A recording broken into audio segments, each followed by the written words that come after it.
Europe 1, 7h26, Thomas Soto.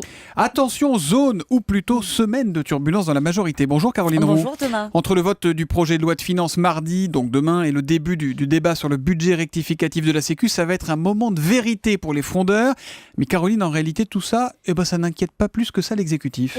En vitrine, l'exécutif dramatise, mais en coulisses, les barons de la majorité sont réellement sereins. Ils ont la certitude que les ruades d'une partie du PS ne mettront pas en péril ces textes majeurs pour le gouvernement. Comme me le dit l'un d'eux, on a avec nous le gros du bataillon socialiste, plus les radicaux, plus une partie des Verts.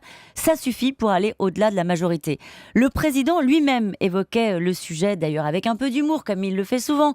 Il y a quelques jours, il avait cette phrase « Je dis aux députés que je vois nuitamment cagoulés 10 milliards de plus pour les ménages, ça ne fera pas repartir la consommation. » En clair, le coup de pression de la gauche du parti pour faire moins pour l'entreprise et plus pour le pouvoir d'achat, c'est niette. Sur le fond, fermeté. Sur la forme, organisation de la riposte. La semaine dernière à l'Assemblée, les députés légitimistes ont été appelés à faire bloc en séance pour repousser les amendements des frondeurs. Certains n'en reviennent toujours pas.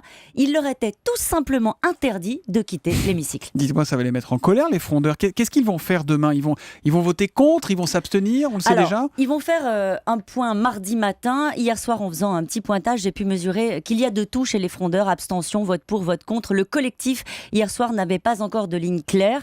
Leur seul sujet, c'est de démontrer qu'il reste au moins une quarantaine, que l'exécutif, comme me le dit l'un d'eux, n'a pas réussi à les ratiboiser. Mais vous serez attentif, Thomas, au tour de passe-passe. Pour montrer qu'ils restent droits dans leurs bottes, ils vont enjamber le vote de demain et se raidir sur le budget rectificatif de la Sécu. Ils savent qu'ils n'iront pas à la rupture avec la majorité sur ces textes, alors il reste la bataille sur le fond. Il y a de la stratégie sur tout ça. En attendant, les patrons s'inquiètent. Caroline, 8 organisations patronales ont signé un appel hier dans le journal du dimanche. Eux, ils les craignent, ces frondeurs. Et justement, les patrons craignent les concessions et les compromis de dernière minute à une majorité remuante. Ce cri d'alarme vient tout simplement rappeler au Premier ministre et au Président de la République que leur main ne doit pas trembler dans la dernière ligne droite. Précisément, notez que le patron du MEDEF, Pierre Gattaz, sera l'invité de Jean-Pierre Elkabbach tout à l'heure à 8h20 pour l'interview politique d'Europe 1. Nous, Caroline, on se retrouve demain à 7h25 ? Allez, à demain. À demain, Caroline.